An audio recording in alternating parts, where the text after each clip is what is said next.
أشهد أن لا إله إلا الله وحده لا شريك له وأشهد أن محمدا عبده ورسوله أما بعد فأعوذ بالله من الشيطان الرجيم بسم الله الرحمن الرحيم الحمد لله رب العالمين الرحمن الرحيم مالك يوم الدين إياك نعبد وإياك نستعين اهدنا الصراط المستقيم صراط الذين أنعمت عليهم غير المغضوب عليهم ولا الضالين.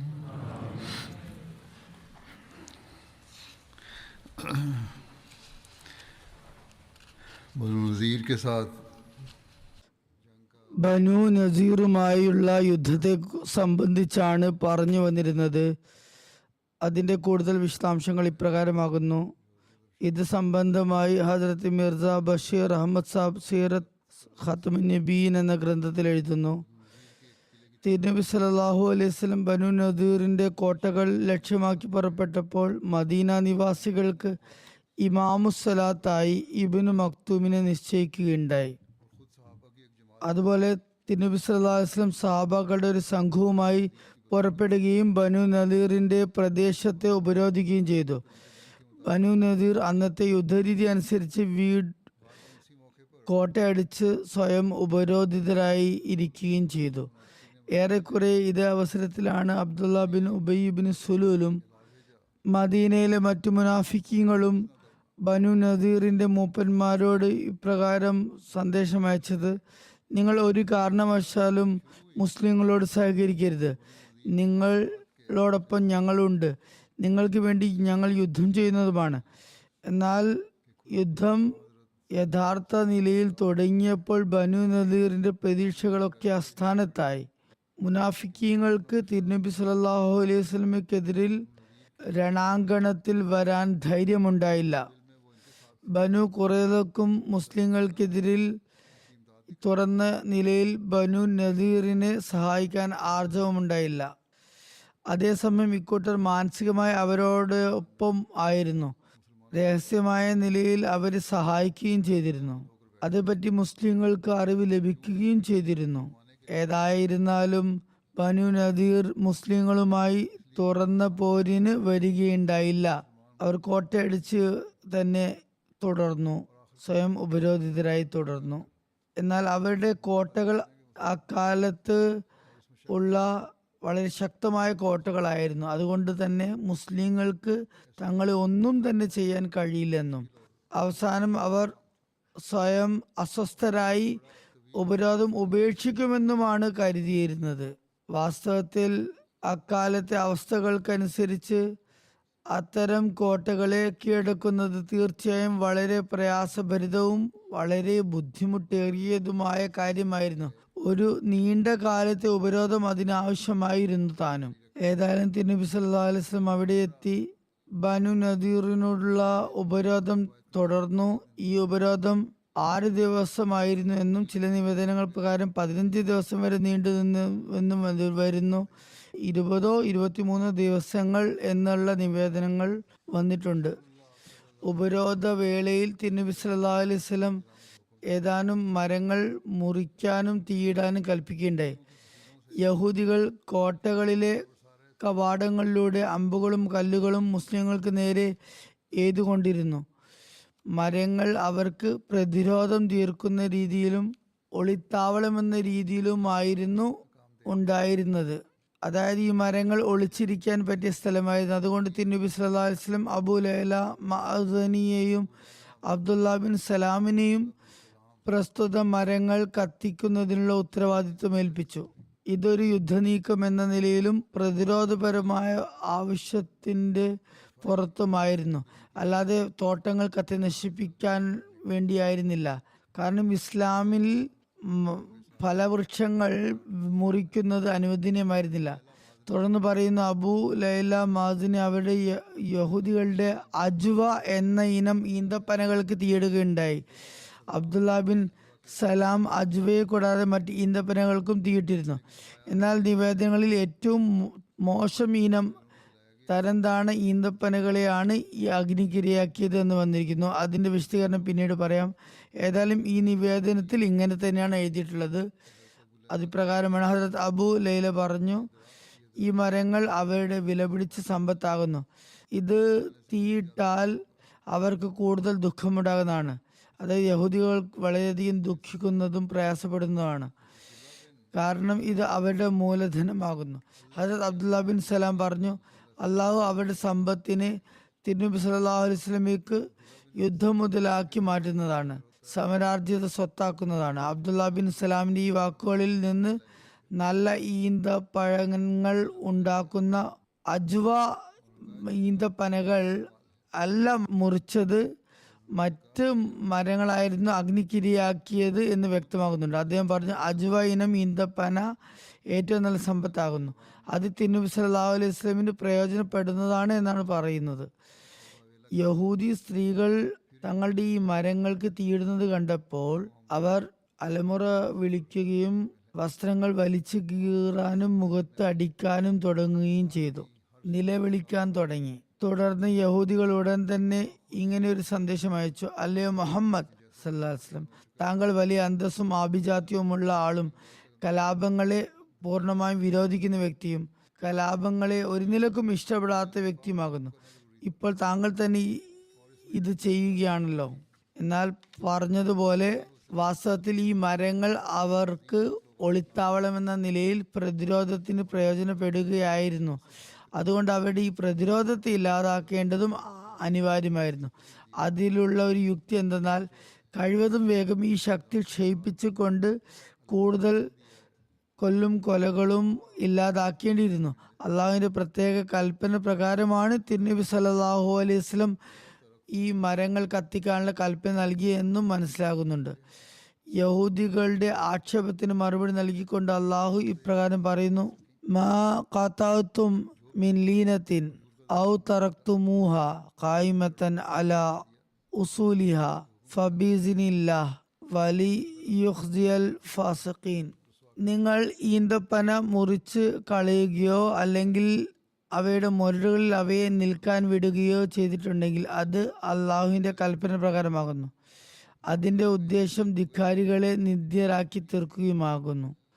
ചില നിവേദനങ്ങൾ വന്നിരിക്കുന്നു, തിരുനബി സല്ലല്ലാഹു അലൈഹി വസല്ലം ഉപരോധം ചെയ്യുമ്പോൾ തന്നെ യഹൂദികൾക്ക് ഒരിക്കൽ കൂടി മാപ്പ് കൊടുക്കാനുള്ള സൂചന നൽകിക്കൊണ്ട് പുതിയ നിലയിൽ ഉടമ്പടി ചെയ്യാനുള്ള സന്നദ്ധത പ്രകടിപ്പിക്കുകയുണ്ടായി.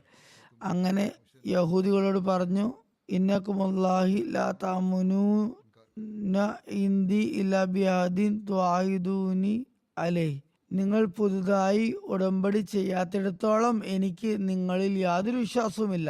എന്നാൽ അവർ പുതിയ ഉടമ്പടിക്ക് തയ്യാറായില്ല. യഹൂദികൾ സമ്പത്തിന് ഏറ്റവും അധികം അത്യാഗ്രഹമുള്ളവരാണ്. അവരുടെ വിലപിടിപ്പുള്ള മരങ്ങൾ കത്തിച്ചപ്പോൾ അവർ ഉടനെ തന്നെ മുട്ടുമടക്കി പ്രസ്തുത നാട് വിട്ടു പോകാൻ തയ്യാറായി. ഹസരത്ത് മിർസ ബഷീർ അഹമ്മദ് സാബ് ഇത് സംബന്ധിച്ച് ഇപ്രകാരം പറയുന്നു, ഞാനിവിടെ ആദ്യം ഉദ്ധരിച്ചത് ഒരു നബിചരിത്രത്തിന്റെ ഉദ്ധരണിയാണ്. ഇനി മിർസ ബഷീർ അഹമ്മദ് സാഹിബിന്റെ നബിചരിത്രത്തിന്റെ അടിസ്ഥാനത്തിൽ പറയാം. അദ്ദേഹം എഴുതുന്നു, ദിവസങ്ങളോളം മുസ്ലിങ്ങൾ ഉപരോധം തുടരുകയുണ്ടായി, പക്ഷെ ഒരു ഫലവും ഉണ്ടായില്ല. ബനു നദീർ പതിവ് പോലെ എതിർക്കാൻ തന്നെ ശഠിച്ചു നിന്നു. അപ്പോൾ തിരുനബി സല്ലല്ലാഹു അലൈഹി വസല്ലം ബനു നദീറിന്റെ കോട്ടയ്ക്ക് പുറത്തുള്ള ചില ഈന്തപ്പനകൾ മുറിക്കാൻ കൽപ്പന നൽകുകയുണ്ടായി. ഈ മുറിച്ചു മാറ്റിയ ഈന്തപ്പനകൾ ലീന എന്ന ഇനത്തിൽ ഉൾപ്പെട്ടവയായിരുന്നു. അത് വളരെ താഴ്ന്നക്കിടയിലുള്ള ഈന്തപ്പഴമായിരുന്നു. അത് പൊതുവിൽ മനുഷ്യന് തിന്നാൻ യോഗ്യമായിരുന്നില്ല. ഈ കൽപ്പനയുടെ ഉദ്ദേശം ഇതായിരുന്നു: പ്രസ്തുത മരങ്ങൾ മുറിക്കുന്നത് കാണുമ്പോൾ ബനു നദീർ കീഴടങ്ങി തങ്ങളുടെ കോട്ടയുടെ കവാടങ്ങൾ തുറക്കണമെന്നും അങ്ങനെ ഏതാനും മരങ്ങൾക്കുണ്ടാകുന്ന നഷ്ടം നിരവധി മനുഷ്യജീവനുകൾ പൊലിയുന്നതിന് തടസ്സമുണ്ടാക്കുമെന്നും ജീവനുകൾ നഷ്ടപ്പെടാതിരിക്കുമെന്നും നാട്ടിൽ അക്രമവും കലാപവും ഇല്ലാതാക്കണം എന്നതും കൂടിയായിരുന്നു. അങ്ങനെ ഈ ഉപായം പ്രയോജനപ്പെട്ടു. ഏതാനും മരങ്ങൾ വെട്ടിയപ്പോൾ തന്നെ മുസ്ലിങ്ങൾ തങ്ങളുടെ ഫലദായകമായ മുഴുവൻ മരങ്ങൾ വെട്ടാതിരിക്കട്ടെ എന്ന ചിന്തയിൽ വേവലാതിപ്പെടാൻ തുടങ്ങി. വാസ്തവത്തിൽ വിശുദ്ധ ഖുർആന്റെ വിശദീകരണത്തിൽ പറഞ്ഞതുപോലെ ഏതാനും മരങ്ങൾ, അതും ലീന ഇനത്തിലെ മരങ്ങൾ വെട്ടുന്നതിന് മാത്രമാണ് അനുമതി നൽകിയിരുന്നത്.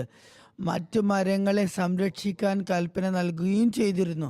മാത്രമല്ല, സാധാരണഗതിയിൽ പോലും മുസ്ലിങ്ങൾക്ക് ശത്രുക്കളുടെ മരങ്ങൾ വെട്ടാൻ, ഫലദായക വൃക്ഷങ്ങൾ വെട്ടാൻ അനുമതി ഉണ്ടായിരുന്നില്ല. ഏതായാലും മേൽപ്പറഞ്ഞ ഉപായം പ്രയോജനപ്പെട്ടു. 15 ദിവസത്തെ ഉപരോധത്തിനു ശേഷം ബനു നദീർ തങ്ങൾക്ക് സാധന സാമഗ്രികളുമായി പോകാൻ അനുമതി നൽകണമെന്ന നിബന്ധനയിൽ കോട്ടയുടെ കവാടങ്ങൾ തുറക്കുകയുണ്ടായി.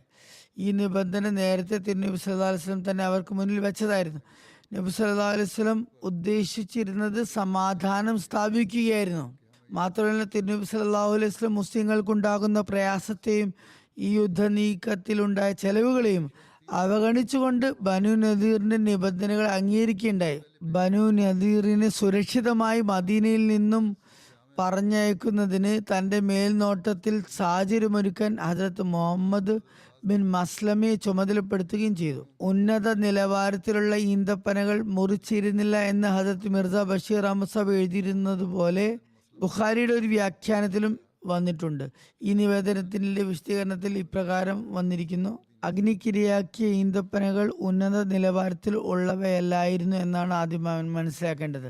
മറിച്ച് പൊതുവെ ജനങ്ങളുടെ ഭക്ഷണത്തിന് യോഗ്യമല്ലാത്ത മോശം ഗണത്തിൽപ്പെട്ട ഈന്തപ്പഴങ്ങളായിരുന്നു. അതും സീറത്ത് ഖാത്തുമിൻ നബീനിൽ പറഞ്ഞതുപോലെ 6 വൃക്ഷങ്ങൾ മാത്രമാണ് അഗ്നിക്കിരയാക്കിയത്. യഹൂദികളുടെ നിസ്സഹായാവസ്ഥയും അവർ സ്വയം നാടുവിടാൻ അപേക്ഷിച്ചതിനെ സംബന്ധിച്ച വിശദാംശങ്ങൾ ഇപ്രകാരമാകുന്നു: ഈ ഗോത്രത്തിന്റെ വൃക്ഷങ്ങൾ കത്തിച്ചുകൊണ്ട് അവരെ കൂടുതൽ അങ്കലാപ്പിലാക്കുകയുണ്ടായി. അള്ളാഹു അവരുടെ ഹൃദയങ്ങൾ ഭയമുളവാക്കുകയും അവരുടെ ആത്മവിശ്വാസം നഷ്ടപ്പെടുകയും അവർ ആയുധം താഴെവെക്കാൻ നിർബന്ധിതരാകുകയും ചെയ്തു. തങ്ങൾ മദീനയിൽ നിന്ന് പോകാൻ തയ്യാറാണെന്നും സമാധാനപൂർവ്വം നാടുവിടാൻ അനുവദിക്കണമെന്നും പറഞ്ഞ് അവർ നബി സല്ലല്ലാഹു അലൈഹി വസല്ലമിന് സന്ദേശം അയച്ചു. നബി സല്ലല്ലാഹു അലൈഹി വസല്ലം അവരുടെ അപേക്ഷ സ്വീകരിച്ചുകൊണ്ട് പറഞ്ഞു: നിങ്ങൾ മദീന വിട്ടു പോവുകയാണെങ്കിൽ നിങ്ങളുടെ ജീവൻ സുരക്ഷിതമായിരിക്കും. ആയുധങ്ങൾ ഒഴികെ നിങ്ങളുടെ ഒട്ടകങ്ങളിൽ കൊണ്ടുപോകാൻ കഴിയുന്നത് അത്രയും സാധനങ്ങൾ നിങ്ങൾക്ക് കൊണ്ടുപോകാവുന്നതാണ്.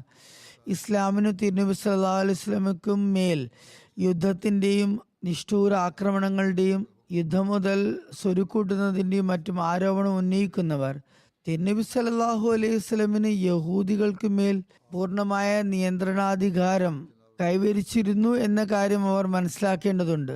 മാത്രമല്ല, യഹൂദികളും തുടർച്ചയായി കരാർ ലംഘിക്കുകയും അവർ മദീന പ്രവിശ്യയുടെ ഭരണാധിപനായ തിരുനബി സല്ലല്ലാഹു അലൈഹി വസല്ലമയെ വധിക്കാൻ പലതവണ നിന്ദാവഹമായ ഗൂഢാലോചനകളും പ്രയത്നങ്ങളും ചെയ്തവരുമായിരുന്നു. അതുകൂടി ചേർത്ത് വായിക്കേണ്ടതുണ്ട്. അവർ ഇപ്പോൾ ആയുധവുമേന്തി കൃത്യമായ കലാപം നടത്താൻ ഇറങ്ങിത്തിരിക്കുകയും ചെയ്തിരിക്കുന്നു. ഈ ഉപരോധത്തിനിടയിലും തിരുനബി സല്ലല്ലാഹു അലൈഹി വസല്ലം പുതുതായി ഉടമ്പടി ചെയ്യാനും രഞ്ജിപ്പിലെത്താനും ആവശ്യപ്പെടുകയും ചെയ്യുകയുണ്ടായി. എന്നാൽ അത് അവർ വളരെയേറെ അഹങ്കാരത്തോടെ നിഷേധിക്കുകയുണ്ടായി.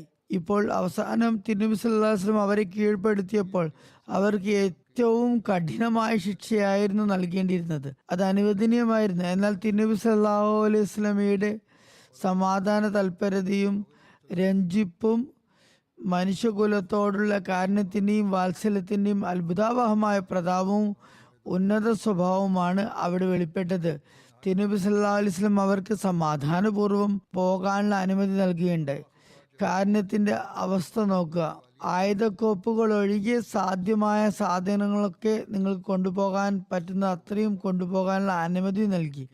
തുടർന്നുള്ള വിശദീകരണത്തിൽ യഹൂദികൾ ഈ കാരുണ്യത്തെ പ്രയോജനപ്പെടുത്തിക്കൊണ്ട് തങ്ങളുടെ വീടുകളുടെ വാതിലുകൾ പോലും ഇളക്കിയെടുത്ത് 600 ഒട്ടകങ്ങൾക്ക് മേൽ കയറ്റുകയുണ്ടായി. എന്നിട്ട് അവരുടെ സ്വതസിദ്ധമായ സ്വഭാവം അവർ വെളിപ്പെടുത്തിയത് കൂടെ കൊണ്ടുപോകാൻ കഴിയാത്ത സാധനങ്ങൾ പൂർണ്ണമായും അവർ നശിപ്പിക്കുകയാണ് ഉണ്ടായത്.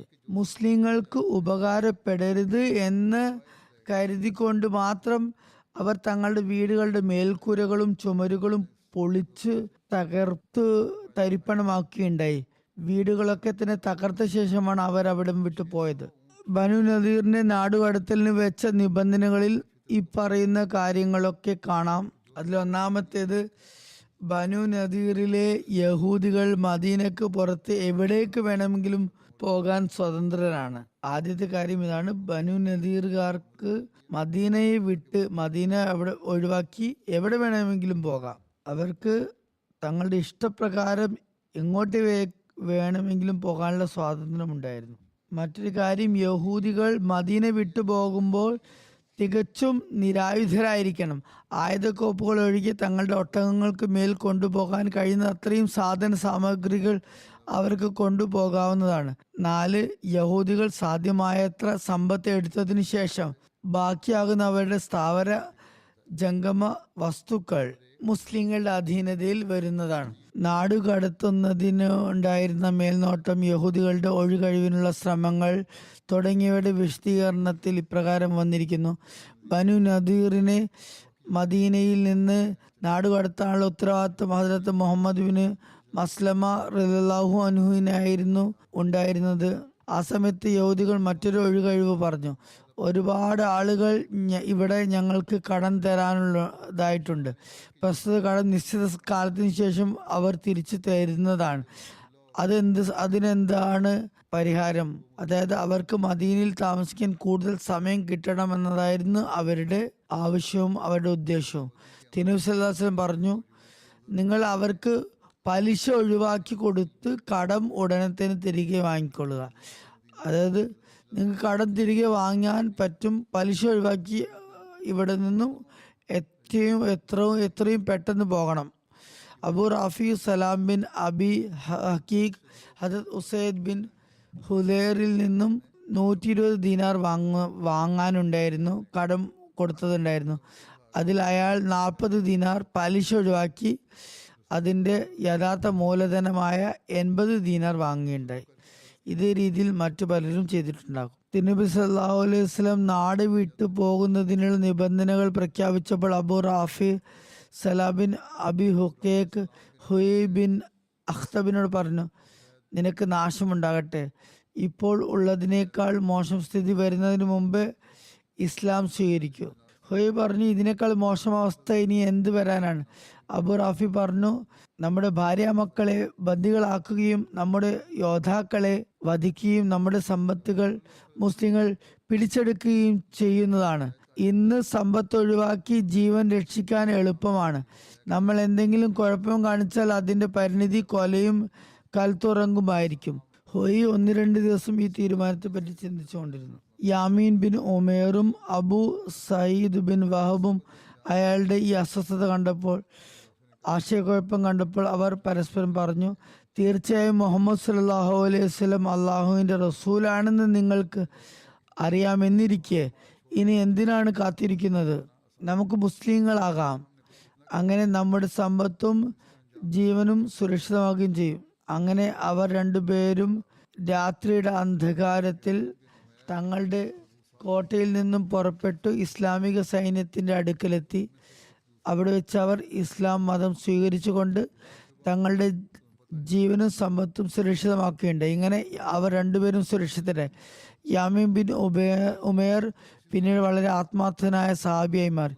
വാസ്തവത്തിൽ ബനു നദീറിലെ യഹൂദി അമ്ർ ബിൻ ജഹാഷ് നബി സല്ലല്ലാഹു അലൈഹി വസല്ലമിനെ വധിക്കാൻ പാഴ്വേല നടത്തുന്ന സമയത്ത് തന്നെ അദ്ദേഹത്തിൻ്റെ ഉള്ളിൽ തിരുനബി സല്ലല്ലാഹു അലൈഹി വസല്ലമയോടുള്ള സ്നേഹം രൂഢമൂലമായിട്ടുണ്ടായിരുന്നു. ഇസ്ലാം സ്വീകരിച്ച ഈ യാമിൻ ബിൻ ജഹാഷ് എന്ന നവമുസ്ലിം തന്നെയാണ് ഒരാൾ മുഖേന തൻ്റെ പിതൃ സഹോദരപുത്രനായ അമർ ബിൻ ജഹാഷിനെ കൊലപ്പെടുത്തിയത്. റസൂലുള്ളാഹി സ്വല്ലല്ലാഹു അലൈഹി വസല്ലമിന് അദ്ദേഹത്തിൻ്റെ ആത്മാർത്ഥതയും സ്നേഹവും മനസ്സിലായപ്പോൾ തിരുനബി സല്ലല്ലാഹു അലൈഹി വസല്ലം വളരെയധികം സന്തോഷം പ്രകടിപ്പിക്കുകയുണ്ടായി. ഇത് ഒരു ചരിത്ര പുസ്തകത്തിൽ നിന്നുള്ള ഉദ്ധരണിയാണ്. യഹൂദികളെ നാടുകടത്തിയതിനെ സംബന്ധിച്ച് എഴുതുന്നു, യഹൂദികൾ നാടുകടത്തപ്പെടുമ്പോൾ തങ്ങളുടെ ഒട്ടകങ്ങളിൽ സ്ത്രീകൾക്കും കുട്ടികൾക്കും പുറമെ ഒട്ടകപ്പുറത്ത് ചുമക്കാൻ കഴിയുന്ന അത്ര സാധന സാമഗ്രികളൊക്കെ തന്നെ എടുത്തിരുന്നു. ആയുധങ്ങൾ മാത്രമാണ് ഒഴിവാക്കിയത്. അവരുടെ പക്കൽ മൊത്തം 600 ഒട്ടകങ്ങളുണ്ടായിരുന്നു. ഓരോരുത്തരും തങ്ങളുടെ വീടുകൾ പോലും പൊളിച്ചു അതിൻ്റെ മര ഉരുപ്പിടികൾ, അതായത് വാതിലുകൾ, ജനലുകൾ മുതലായവയും പൊളിച്ചെടുത്ത് ഒട്ടകത്തിന് പുറത്തേറ്റിയിരുന്നു. ഒരു നിവേദനത്തിൽ വന്നിരിക്കുന്നു, അവർ തങ്ങളുടെ വീടുകളുടെ തൂണുകളും മേൽക്കൂരയും പോലും പൊളിച്ചു കളയുകയുണ്ടായി. കവാടങ്ങളുടെയും വാതിലുകളുടെയും കട്ടിളപ്പടികളും പോലും അവർ അഴിച്ചെടുക്കുകയുണ്ടായി.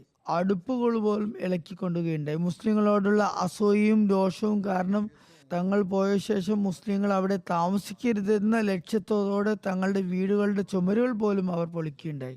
യഹൂദികൾ തങ്ങളുടെ കുട്ടികളെയും സ്ത്രീകളെയും യാത്രക്കുള്ള ഒട്ടകങ്ങളിൽ കയറ്റുകയും ബാക്കി സാധനങ്ങൾ ഒട്ടകപ്പുറത്ത് കയറ്റുകയും ചെയ്യുന്നത് തങ്ങൾക്ക് നാട് വിടുന്നതിൽ യാതൊരു പ്രയാസമോ ലജ്ജയോ ഇല്ലെന്ന പ്രതീതിയിലായിരുന്നു. വാസ്തവത്തിൽ അവരുടെ നെഞ്ചകം അഗ്നിപർവ്വതം പോലെ ആയിട്ടുണ്ടായിരുന്നു. അവരുടെ ഉള്ളിൽ രോഷാഗ്നി ആളിക്കത്തുന്നുണ്ടായിരുന്നു. എന്നാൽ യാതൊരു പ്രശ്നവുമില്ലെന്ന ഭാവമാണ് അവർ നടിച്ചിരുന്നത്. തങ്ങൾ സന്തോഷപൂർവ്വമാണ് അവിടെ നിന്ന് പോകുന്നതെന്ന പ്രതീതി ജനങ്ങൾക്ക് മുന്നിൽ പ്രകടിപ്പിക്കാൻ അവർ ശ്രമിക്കുകയായിരുന്നു. ഇവർ ആദ്യം ബനു ഹാരിസ് ബിൻ ഖസ്റജിന്റെ പ്രദേശത്തു കൂടെ പോയി ജസർ എന്ന സ്ഥലം താണ്ടി മദീനയുടെ അങ്ങാടിയിലൂടെ കടന്നു പോവുകയുണ്ടായി. ജസറും മദീനയിലുള്ള ഒരു അങ്ങാടി തന്നെയാണ്.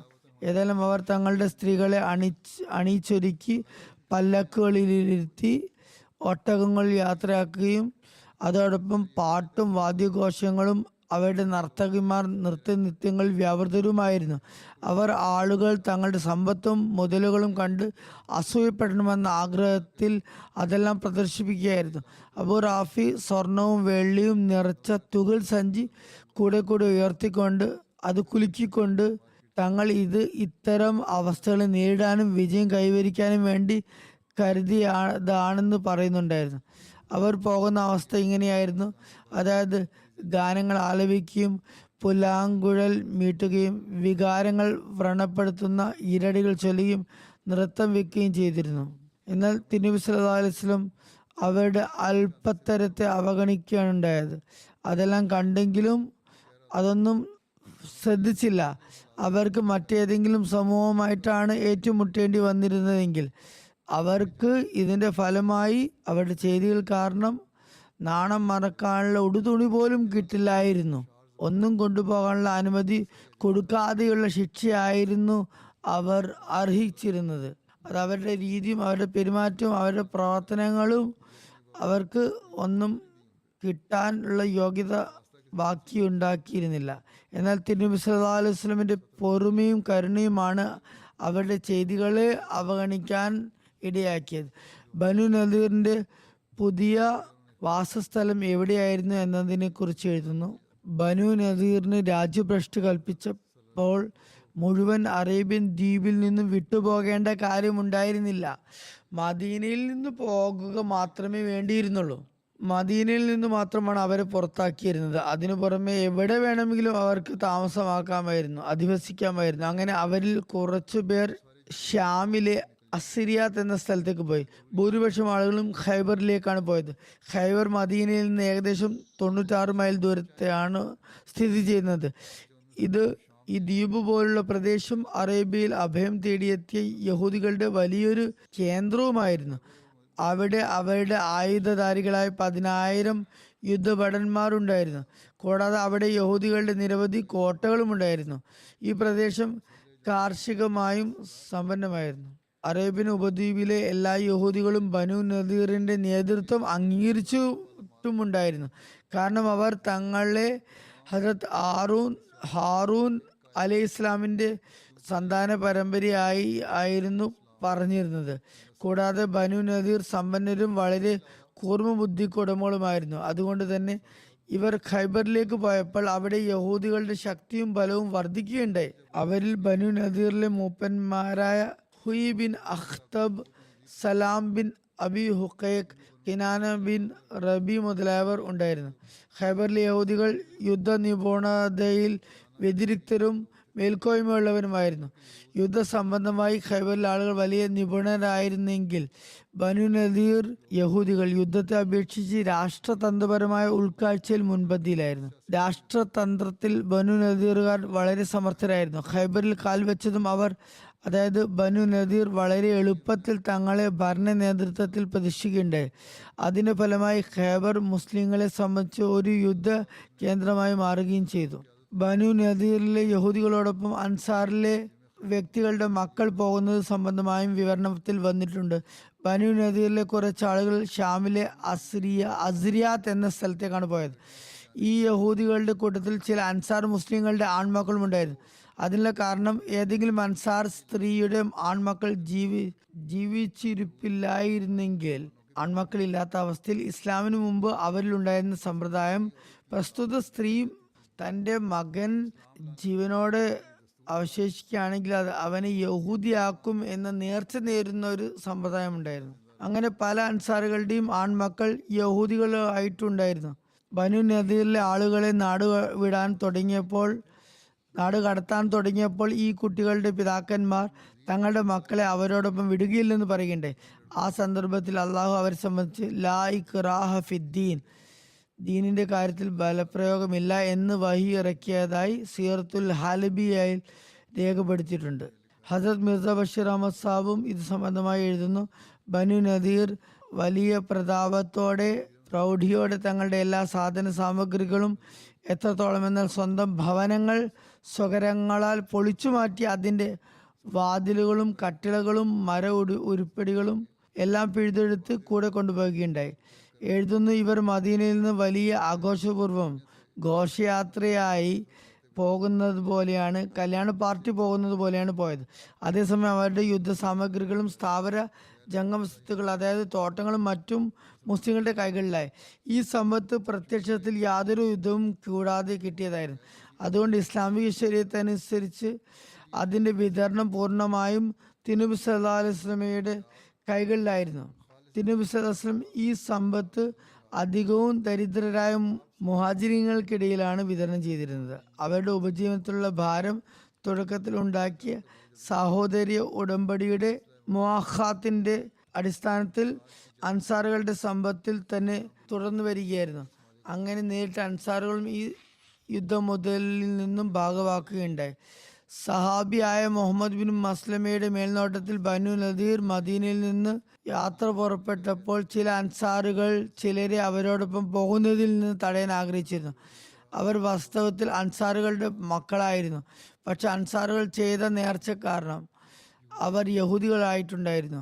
ബനു നദീർ അവരെ കൂടെ കൊണ്ടുപോകാൻ ആഗ്രഹിച്ചിരുന്നു.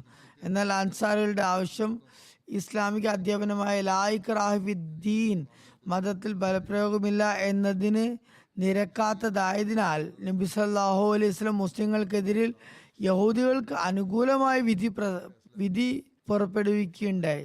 തുടർന്ന് പറഞ്ഞു, പോകാൻ ആഗ്രഹിക്കുന്ന ഒരു യഹൂദിയെ നമുക്ക് തടയാനാകുകയില്ല. അതേസമയം ബനു നദീറിലെ 2 ആളുകൾ സ്വന്തം ഇഷ്ടപ്രകാരം മുസ്ലിമായി മദീനയിൽ തന്നെ തങ്ങുകയുണ്ടായി. ഇതേപ്പറ്റി നേരത്തെ വിവരിച്ചു കഴിഞ്ഞതാണ്. ഒരു നിവേദനത്തിൽ വന്നിരിക്കുന്നു, തിരുനബി സല്ലല്ലാഹു അലൈഹി വസല്ലം ബനു നദീറിനെ സംബന്ധിച്ച് അവർ ഷാമിലേക്ക് പോകണമെന്ന് തിരുനബി സല്ലല്ലാഹു അലൈഹി വസല്ലം തീരുമാനം പറഞ്ഞിരുന്നു. അതായത് അറബിയിൽ തങ്ങരുത്. പക്ഷെ എന്നിട്ടും അവരിലെ ചില മൂപ്പന്മാർ, അതായത് സലാം ബിൻ അബിൽ ഹക്കൈഖ്, കിനാന ബിൻ റബി, ഹുയി ബിൻ അഖ്തബ് എന്നിവർ, അതുപോലെ തന്നെ കുറച്ച് സാധാരണക്കാരും ഹിജാസിന് വടക്കുള്ള യഹൂദികളുടെ കേൾവിപ്പെട്ട നാടായ ഖൈബറിൽ പോയി താമസമാക്കി. ഖൈബർ വാസികൾ അവരെ നല്ലപോലെ സ്വീകരിക്കുകയും ചെയ്തു. ഇവർ പിന്നീട് മുസ്ലിങ്ങൾക്കെതിരിൽ ഭയാനകമായ കലാപത്തിനും ശക്തമായ യുദ്ധത്തിനും കാരണമായി തീരുകയും ചെയ്യുകയുണ്ടായി. ബനു നദീറിൽ നിന്ന് ലഭിച്ച സമ്പത്ത് ഫൈമാൽ എന്നാണ് അറിയപ്പെട്ടിരുന്നത്. അത് എങ്ങനെയാണ് വിതരണം ചെയ്തത് എന്നതിനെ പറ്റി എഴുതുന്നു. ബനി നദീർ ഗോത്രം പോയതിനു ശേഷം അവരുടെ ആയുധങ്ങളും തോട്ടങ്ങളും ഭൂമിയും വീടുകളും തിരുനബി സല്ലല്ലാഹു അലൈഹി വസല്ലം തൻ്റെ നിയന്ത്രണത്തിൽ ഏറ്റെടുത്തു. ആയുധങ്ങളിൽ 50 പടത്തൊപ്പികളും 25 പടച്ചട്ടുകളും 340 വാളുകളും ഉണ്ടായിരുന്നു. ഇത് മുസ്ലിങ്ങൾക്ക് കിട്ടിയ ആദ്യത്തെ ഫൈമാൽ ആയിരുന്നു.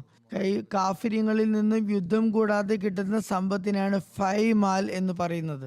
അത് യുദ്ധമുതലുകൾ പോലെ 5-1 മാറ്റിവെക്കുന്ന സമ്പ്രദായം ഉണ്ടായിരുന്നില്ല. മറിച്ച് മുഴുവൻ സമ്പത്തും തിരുനബി സല്ലല്ലാഹു അലൈഹി വസല്ലമയുടെ അധീനതയിൽ വരുന്നതായിരുന്നു. പിന്നെ തിരുനബി സല്ലല്ലാഹു അലൈഹി വസല്ലമന് തന്റെ ഇഷ്ടപ്രകാരം അത് ചെലവഴിക്കാനാകുമായിരുന്നു.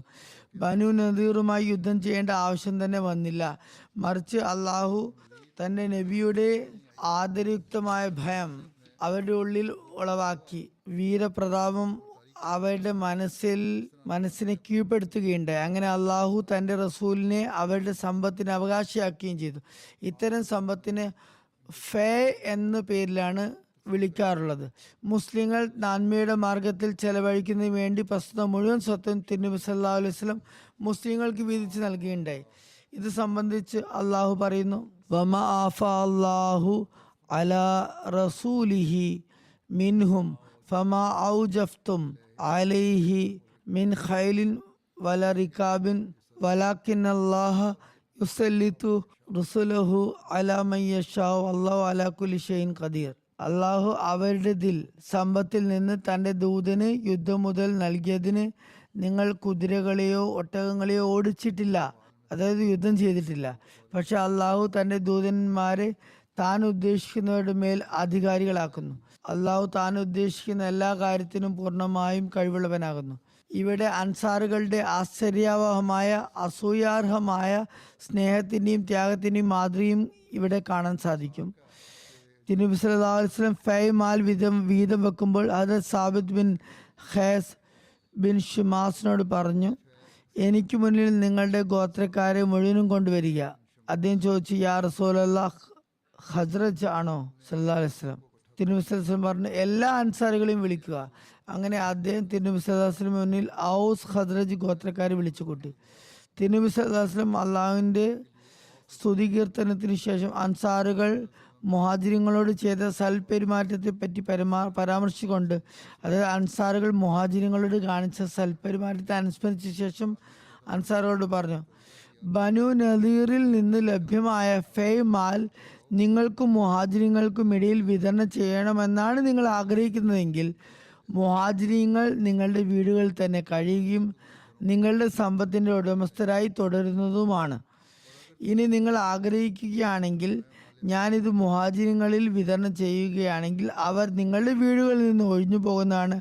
അതായത് പരസ്പരം ഭാഗിച്ചിട്ടുള്ള സ്വത്തുക്കളും അൻസാറിൽ നിന്നും മുഹാജിരിങ്ങൾ പ്രയോജനമെടുക്കുന്നതും അവസാനിക്കുന്നതായിരിക്കും. കാരണം അവർക്ക് സ്വന്തമായി സ്വത്ത് കൈവരുന്നതാണ്. അപ്പോൾ അത് സാദ് ബിൻ ഉബാദിയും അത് സാദ് ബിൻ മുആസും പറഞ്ഞു, ഞങ്ങളുടെ സമ്പത്ത് അവരുടെ പക്കലുള്ളത് അവർ തന്നെ വെച്ച് കൊള്ളട്ടെ. കൂടാതെ ബനു നദീറിൽ നിന്ന് കിട്ടിയ മുഴുവൻ സമ്പത്തും ഞങ്ങളുടെ മുഹാജിർ സഹോദരന്മാർക്ക് തന്നെ വിതരണം ചെയ്താലും ഞങ്ങൾ കൊടുത്തതും അവർ കൈവശം വെച്ച് കൊള്ളട്ടെ. മാത്രമല്ല ബനു നദീറിൽ നിന്ന് കിട്ടിയ ഫൈമാലും അവർക്ക് വിതരണം ചെയ്താലും. മുഹാജിരീൻ എല്ലാ ഭാഗത്തു നിന്നും റലീന വസല്ലംന യാ റസൂലല്ലാ, അതായത് അല്ലേ ദേവദൂതരെ, ഞങ്ങൾ അതിൽ സന്തുഷ്ടരും അത് അംഗീകരിക്കുന്നവരുമാണ് എന്ന് ശബ്ദം നാലു ഭാഗത്തു നിന്നും കേൾക്കുമാറായി. തിരുനബി സല്ലല്ലാഹു അലൈഹി വസല്ലം ഈ ത്യാഗമനോഭാവം കണ്ടപ്പോൾ അതീവ സന്തോഷനെ കൊണ്ട് പറഞ്ഞു, അല്ലാഹുമ്മ അർഹമിൽ അൻസാറ വഅബ്നാൽ അൻസാർ, അള്ളാഹുവെ അൻസാറിനും അവരുടെ സന്തതികൾക്കും മേൽ നീ കരുണ ചൊരിയണമേ. തിരുനബി സല്ലല്ലാഹു അലൈഹി വസല്ലം ഭൂരിഭാഗം സമ്പത്തും മുഹാജിങ്ങൾക്കിടയിൽ തന്നെ വിതരണം ചെയ്യുകയുണ്ടായി. അൻസാറുകളിലെ ദരിദ്രരായ രണ്ട് സഹാബാക്കളായ ഹസ്രത്ത് സഹൽ ബിൻ ഹുനൈഫിനും ഹസ്രത്ത് അബൂ ദുജാനക്കും ഈ സമ്പത്തിൽ നിന്നും ഓഹരി നൽകുകയുണ്ടായി. ഇബ്നു ഉയൈന വിവരിക്കുന്നു, ഞാൻ സുഹരി ഇങ്ങനെ പറയുന്നതായി കേട്ടു, തിരുനബി സല്ലല്ലാഹു അലൈഹി വസല്ലം അൻസാറുകളിൽപ്പെട്ട ഹസ്രത്ത് സഹൽ ബിൻ ഹുനൈഫിനും ഹസ്രത്ത് അബൂ ദുജാനക്കും അല്ലാതെ മറ്റൊരു അൻസാറിനും ഒരു പങ്കും നൽകിയില്ല. കാരണം അവർ രണ്ടുപേരും അരിഷ്ടത ഉള്ളവരായിരുന്നു. അതുകൊണ്ടാണ് അവർക്ക് നൽകിയത്. റസൂലുള്ളാഹി സ്വല്ലല്ലാഹു അലൈഹി വസല്ലം ഹസ്രത്ത് സാദ് ബിൻ മുആദിന് അബൂ ഹുക്കൈക്കിന്റെ വാൾ നൽകിയിട്ടുണ്ട്. ഈ വാളിന് വലിയ മഹത്വം ഉണ്ടായിരുന്നു.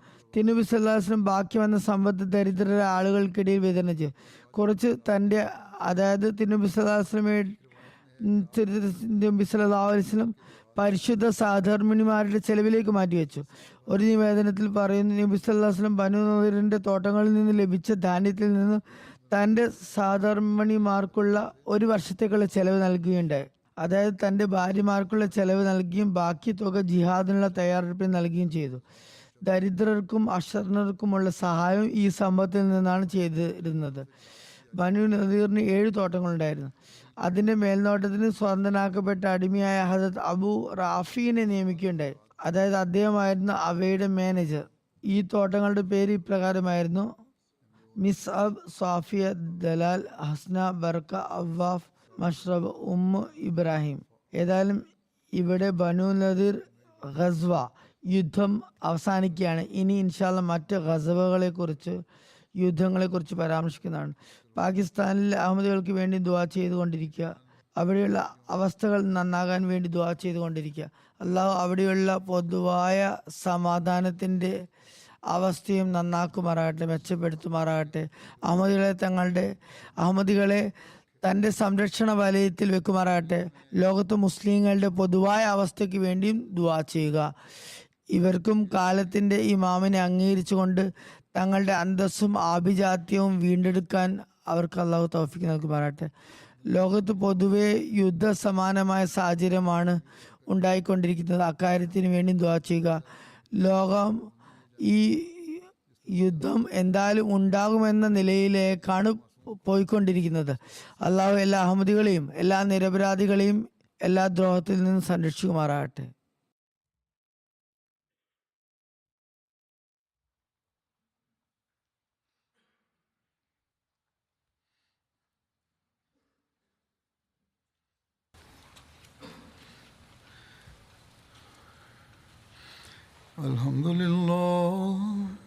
الحمد لله نحمده ونستعينه ونستغفره ونؤمن به ونتوكل عليه ونعوذ بالله من شرور أنفسنا ومن سيئات أعمالنا من يهده الله فلا مضل له ومن يضلل فلا هادي له ونشهد أن لا إله إلا الله ونشهد أن محمدا عبده ورسوله عباد الله رحمكم الله إن الله يأمر بالعدل والإحسان وإيتاء ذي القربى وينهى عن الفحشاء والمنكر والبغي يعظكم لعلكم تذكرون اذكروا الله يذكركم وادعوه يستجب لكم ولذكر الله أكبر.